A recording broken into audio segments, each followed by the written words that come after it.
Hello दोस्तों, welcome to ISM channel. हमसे बात करने वाले हैं तीन स्टॉक के बारे में। देखो, पहला आपका होगा बजाज फिनसर्व, दूसरा आपका होगा टाटा स्टील और हमसे लास्ट बात करने वाले हैं मदरसन सुमी के बारे में। देखो, यहाँ पे ब्रोकर का यहाँ पे टारगेट यहाँ पे जो है मिलते हुए दिखाई दे रहा है, तो डिस्कस करेंगे, ठीक है।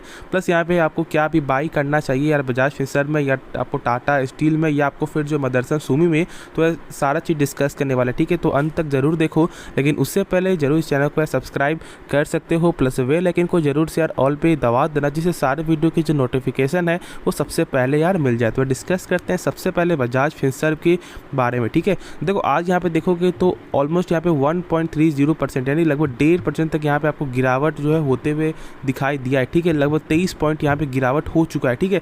देखो, यहाँ पे मैंने कल ही संकेत दिया था कि यहाँ पे जो 1780 का जो है ना वो लेवल यहाँ पे जो है उसके कम यहाँ पे बंद होते हुए दिखाई दिया था, ठीक है। और यहाँ पे कमजोरी तो आपको 4 पैटर्न से ऐसे ही कमजोरी दिखने को मिल रहा था, लेकिन देखो यहाँ पे समझना ही क्या है कि ये कोई ख़राब स्टॉक नहीं है, एक बेहतरीन स्टॉक है। इसके बारे में तो आप जो है निश्चिंत रहो कि क्या अभी बाई करना चाहिए या नहीं करना चाहिए, क्योंकि यार ये एक ऐसा स्टॉक है ना कि आप हर समय यहाँ पे बाई कर सकते हो। हाँ, लेकिन यदि आपको शॉर्ट टाइम पैसा कमाना है तो फिर यहाँ पे आपको जो है इसका टेक्निकल देखना होगा, इसका चार्ट देखना होगा कि किस तरह से चल रहा है, क्या यहाँ पे न्यूज़ आ रहा है, तो सारा चीज़ लेकर चलना होगा। लेकिन लॉन्ग टर्म के बेसिस से यार जानते हो कि ये एक गजब का स्टॉक है। अब हमसे क्या डिस्कस करने वाले हैं कि यहाँ पे एक्सपर्ट का क्या मानना है, लेकिन उससे पहले इस कंपनी के बारे में थोड़ा सा कुछ जान लो जिसे यहाँ पर नहीं मालूम है। तो ये जो बजाज फिनसर्व यहाँ पे 2 सेक्टर में काम करती है। पहला आपका हो गया यहाँ पे फाइनेंस सेक्टर, जिसे हम सब यार आपको बजाज फाइनेंस भी बोलते हैं, प्लस दूसरा आपका हो गया इंश्योरेंस सेक्टर। और इसमें भी आपका जो है 2 कैटेगरी है, पहला आपका हो गया जनरल इंश्योरेंस, दूसरा आपका लाइफ इंश्योरेंस, ठीक है। तो इसी बात से आप समझ सकते हो कि ये कंपनी जो है डाइवर्सिफाइड कंपनी है। और जब कोई कंपनी जब आपको डाइवर्सिफाइड स्टॉक में जब यहाँ पे काम करती है ना, एक डाइवर्सिफाइड कंपनी में काम करती है, तो उसका वैल्यू यहाँ पे खुद आपको समझ में आता है कि कंपनी क्या कर सकती है, ठीक है। तो ये एक अच्छी कंपनी है, आराम से होल्ड करके चलो। यदि आपने यहाँ पे जो प्रॉफिट बुकिंग यदि आपने नहीं किया है तो कोई दिक्कत की बात नहीं है, और नहीं तो यहाँ पे 50% ही प्रॉफिट बुकिंग यहाँ पे कर सकते हो, ठीक है। तो यार उसके लिए यहाँ पे निश्चिंत रहो। तो यहाँ पे देखते हैं कि यहाँ पे ब्रोकर का क्या मानना है, यहाँ पे एक्सपर्ट का क्या मानना है, वो यहाँ पे देख लेते हैं कि यहाँ पे क्या टारगेट मिलते हुए आपको दिखाई दे रहा है। तो यहाँ पे आप देख सकते हो कि यहाँ पे जो टेक्निकल सपोर्ट की जो चार्ट के पैटर्न से देखोगे तो यहाँ पे बजाज फिनसर्व का बाई रेटिंग यहाँ पे आते हुए दिखाई दे रहा है। टारगेट क्या है आपका 1890 से लेकर आपका 1930, जो मैंने आपको कहा भी है, ठीक है। यदि आपका 1800 क्लब जो प्लस यहाँ पे क्लोजिंग दे देता ना, और यदि कुछ दिन आपको जो सस्टेन करते हुए दिखाई दे देता, तो यहाँ पे 90% चांस क्या था कि आपका 1850 के ऊपर का ही टारगेट है। और वही चीज़ यहाँ पे सेम जो आपका यहाँ पे एक्सपर्ट का भी मानना है, और टारगेट मिलते हुए आपको दिखाई दे रहा है क्या 1890 से लेकर 1930। स्टॉप लॉस क्या देखने को मिल रहा है 1700। देखो, ये जो स्टॉप लॉस जो है ना, ये आपका जो है ट्रेडर का होता है, ठीक है। यदि आप यहाँ पे क्या कर रहे हो, एक लॉन्ग टर्म में देख रहे हो, तो फिर यहाँ पे स्टॉप लॉस यहाँ पे देखना ही नहीं। बहुत सारे यहाँ पे देखोगे एक्सपर्ट का मानना होता है स्टॉप लॉस देते नहीं। स्टॉप लॉस किन के लिए है? जो लोग यहाँ पे आपको जो फ्यूचर कर रहे हैं या कुछ और का ट्रेड कर रहे हैं, इंट्रा ट्रेड कर, उनके लिए, ठीक है, स्टॉप लॉस। लेकिन यदि आप स्टॉक में पैसा लगा रहे हो तो स्टॉप लॉस को यहाँ पे आपको हटा ही देना एक सही जो है उपाय होता है। वरना लोग यहाँ पे क्या आपको हो जाता है, डर जाते हैं।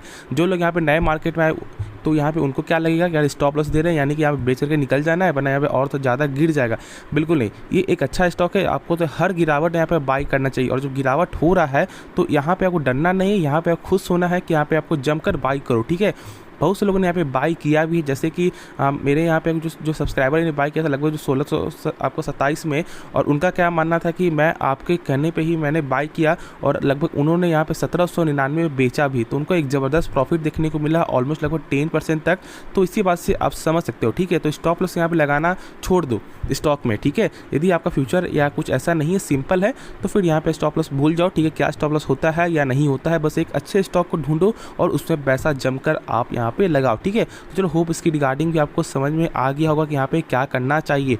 मैंने पहले ही आपको बोला था कि जो 1710 का ये एक अच्छा लेवल देखने को मिल रहा था, और इसमें बार बार जो है क्या हो रहा था कि यार ऊपर जा रहा था फिर लेकिन नीचे गिर जा रहा था, ठीक है। लेकिन मैंने कहा था कि 2-3 दिन सस्टेन करते हुए दिखाई दे देता तो फिर यहाँ पे आपको 1800 टारगेट मिलता, और वही चीज़ हुआ। क्या हुआ था आपका जो जहाँ क्रॉस किया 3 दिन सस्टेन किया, उसके बाद यहाँ पे तेज़ी आते हुए दिखाई दिया, और ऑलमोस्ट लगभग 1800 प्लस तक यहाँ पे आपको देखने को मिला है, ठीक है। तो अच्छा आपका प्रॉफिट बुकिंग भी आपको होते हुए आपको मिल रहा होगा, ठीक है। तो अब देखो यहाँ पे आगे क्या प्लान होना चाहिए, क्या अभी से और ज़्यादा गिरावट हो सकता है। देखो, इसमें डिपेंड आपको मार्केट में भी आपको डिपेंड आपको रहना पड़ेगा, ठीक है। क्योंकि देखो मार्केट में भी ये स्टॉक आपको डिपेंड रहना पड़ेगा किस बेसिस से, क्योंकि देखो ये एक निफ्टी 50 का ना ऑलमोस्ट लगभग यहाँ पे 1% आपको वेटेज रखता है। तो जो वेटेज रखता है तो यदि निफ्टी 50 में कुछ गिरावट आएगा या कमजोरी आएगा तो इसमें भी कुछ ना कुछ कमजोरी देखने को मिलेगी, ठीक है। तो इसलिए ऐसे मत देखना, आप यहाँ पे लॉन्ग टर्म से देखो, शॉर्ट टर्म में देखना है तो फिर यहाँ पे आप कभी भी बाई कर सकते हो। लेकिन अभी जो है यहाँ पे आप जो 50% क्वांटिटी ही बाई करना इस प्राइस से, ठीक है। यदि आप यहाँ पे रिस्क लेना चाह रहे हो तो, नहीं तो यहाँ पे 20-25 जो % लेकर यहाँ पे लॉन्ग टर्म के लिए बाई करो, वही एक सही फैसला होगा। तो चलो अब नेक्स्ट स्टॉक के बारे में डिस्कस कर लेते हैं। देखो आज लगभग यहाँ पे आपको 105 रुपये 90 पैसा पे आपको बंद होते हुए दिखाई दे रहा है। आज भी यहाँ पे कमजोरी ही देखने को मिल रहा है, ठीक है। अब बहुत से लोग यहाँ पे डाउट क्या हो रहा है ना, एक कि यार यहाँ पे जो आपका मर्जर का आपका अनाउंसमेंट आपका होने के बाद भी, उसके बाद भी कोई फ़र्क आपको देखने को नहीं मिला, यानी कि चार्ट पैटर्न में ऐसा कुछ तेज़ी ही देखने को नहीं मिला। देखो इसकी वजह यहाँ पे साफ है। क्या इसकी वजह है? वजह यही है कि देखो सारी कंपनी जो मर्ज हो रही है ना वो इससे छोटी कंपनी है, जिसके कारण कोई भी फ़र्क यहाँ पे देखने को नहीं मिला है, ठीक है। हाँ, वही यदि आपको टाटा स्टील से यदि कोई बड़ा कंपनी होता या सेम कंपनी होता मार्केट कैप के हिसाब से तो एक बड़ा तेज़ी जरूर आपको देखने को मिलता, लेकिन इसलिए यहाँ पे तेज़ी देखने को नहीं मिला है। तो होप इसके रिगार्डिंग भी आपका डाउट जो है वो यहाँ पे क्लियर हो गया होगा, ठीक है। अब देखो यहाँ पे जो एक्सपर्ट का जो यहाँ पे टारगेट मिलते हुए दिखाई दे रहा है, तो टारगेट देखेंगे, लेकिन उससे पहले यहाँ पे थोड़ा सा कुछ और यहाँ पे जान लेते हैं, ठीक है। कंपनी एक बेहतरीन कंपनी टाटा स्टील, क्योंकि यार ये देखो एक मेटल सेक्टर का स्टॉक है। प्लस यहाँ पे एक चीज़ और जानो कि यहाँ पे पर साल यानी कि 1 साल पहले देखोगे ना तो पूरे जो टीसीएस का जो यहाँ पे जो टोटल जो आपको रेवेन्यू हुआ था, ठीक है, उससे ज़्यादा जो है ना यहाँ पे टाटा स्टील का आपको देखने को मिला था। तो इसी बात से आप समझ सकते हो कि टाटा स्टील कोई छोटी कंपनी नहीं है। बहुत से लोग यहाँ पे डर रहेंगे कि यार क्योंकि लगभग जो है 1500 का प्राइस यानी कि 150 के प्राइस से अभी देखोगे तो लगभग 105 रुपये शेयर मिलते हुए दिखाई दे रहा है, ठीक है। बहुत से लोग यहाँ पे आपको लॉस हो रहा होगा, डरने की जरूरत नहीं, ठीक है। मैंने यहाँ पे इसलिए बताया क्योंकि यहाँ पे आप मोटिवेट रहो। लोग अक्सर यहाँ पे क्या करते हैं कि एक अच्छे स्टॉक से यहाँ पे जो वो यहाँ पे डर से यहाँ पे बेच देते हैं, और फिर उसके बाद क्या होगा मालूम है, यदि आप यहाँ बेचोगे वही यहाँ पे आप चेक करोगे यार 1 महीने बाद 2 महीने बाद, तो फिर यहाँ पे खुद आपको समझ में आ जाए कि मैंने यहाँ पे कितनी बड़ी गलती की। तो ऐसा काम मत करो। एक अच्छे स्टॉक को जब यहाँ पे आपका जो लॉस हो रहा है ना तो यहाँ पे एवरेज करो, यदि आपका एक लॉन्ग टर्म पर्पस है तो। लेकिन अब यहाँ पे देख लेते हैं कि यहाँ पे शॉर्ट टर्म का जो एक्सपर्ट का क्या मानना है, क्या टारगेट मिलते हुए दिखाई दे रहा है, तो वो पहले देख लेते हैं, फिर आगे का डिस्कस करेंगे।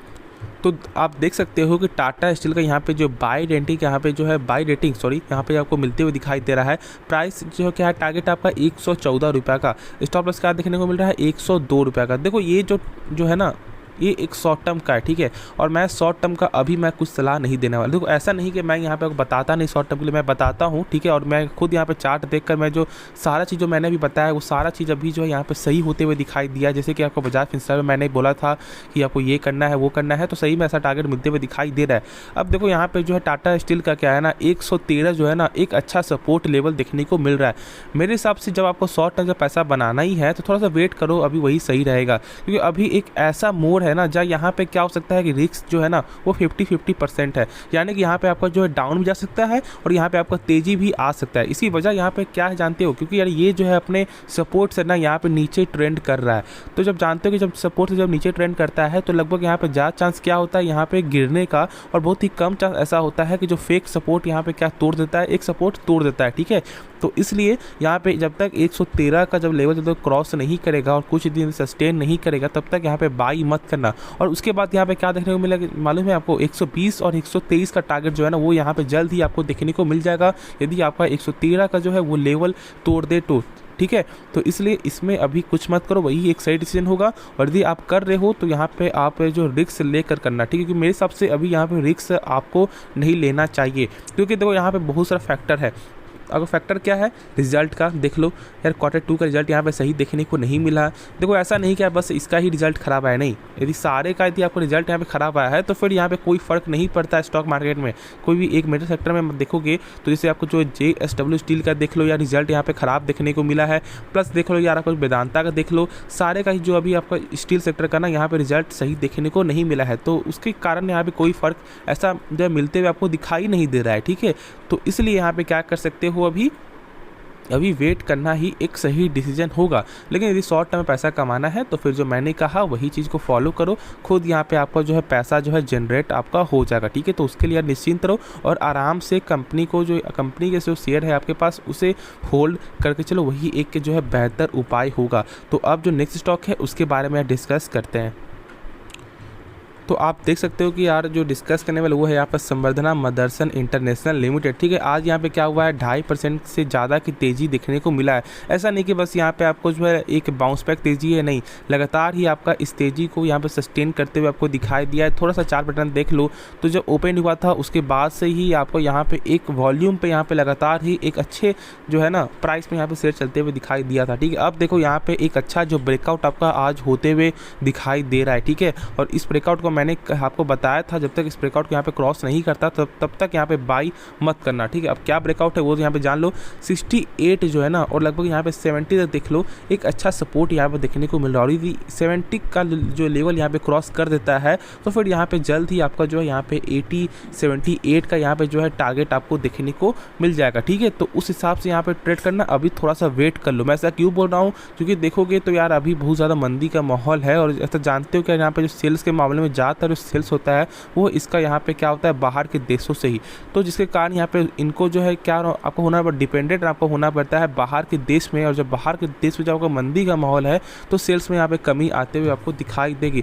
प्लस यहाँ पे और एक जो कारण है वो क्या है, आपका जापान की जो सोजिट्स कॉर्पोरेशन लिमिटेड जो कंपनी है, जो 12.8 करोड़ शेयर यहाँ पे जो है सेल जो होते हुए दिखाई दिया था, उसकी वजह से भी यहाँ पे न्यूज़ का, उसकी वजह से भी यहाँ पे क्या हुआ, फ़र्क बहुत देखने को मिला है, ठीक है। तो चलो होप इसके रिगार्डिंग भी आपको समझ में आ गया होगा। कंपनी एक बेहतरीन कंपनी है, इसके लिए यहाँ पे आप निश्चिंत रहो, ठीक है। लेकिन अभी के हिसाब से जो मैंने कहा वही चीज़ को फॉलो करना चाहिए। देखो कंपनी, सारी कंपनी यहाँ पे सही होती है, बस यदि उसका बिजनेस यहाँ पे चलना चाहिए। यदि बिजनेस यहाँ पे सही नहीं है और यदि उसका फंडामेंटल सही नहीं है तो फिर यहाँ पे शेयर गिरेगा, ठीक है। हम सब ऐसे कैसे बोलते हैं कि आपका जो इन्फोसिस शेयर एक अच्छा शेयर है या आपका जो टीसीएस एक अच्छा शेयर है, क्यों? क्योंकि उसका जो रेवेन्यू लगातार में ग्रोथ है, प्रॉफिट में भी ग्रोथ देखने को मिलता है, उनका काम जो है हम लोगों को पसंद है, जिसकी वजह से हम सब वहाँ पे बाई करते हैं, ठीक है। तो वही चीज़ है, यदि कंपनी सही है, कंपनी का आपको बिजनेस सही है तो यहाँ पे सारी कंपनी आपको अच्छी होती है। लेकिन अभी यहाँ पे थोड़ा सा प्रेशर देखने को मिल रहा है, तो जब तक इस लेवल को जब तक क्रॉस नहीं करे तब तक यहाँ पे बाई मत करना, वही एक सही फैसला होगा। वरना फिर बाद में शायद आप ही को यहाँ पे जो दिक्कत आ सकता है, ठीक है, शॉर्ट टर्म के लिए, ठीक है। शॉर्ट टर्म के लिए मैं बात कर, लॉन्ग टर्म के लिए नहीं, शॉर्ट टर्म के लिए यदि आप ऐसा सोच रहे हो तो फिर तो चलो होप इसके रिगार्डिंग आपका डाउट क्लियर हो गया होगा। तो कुछ भी सीखने को मिले जरूर इस चैनल को सब्सक्राइब कर देना, प्लस बेल आइकन को जरूर शेयर ऑल पे दबा देना, जिससे सारे वीडियो की जो नोटिफिकेशन है वो सबसे पहले यार मिल जाए। तो मिलते हैं नेक्स्ट वीडियो में, तो तब तक के लिए धन्यवाद।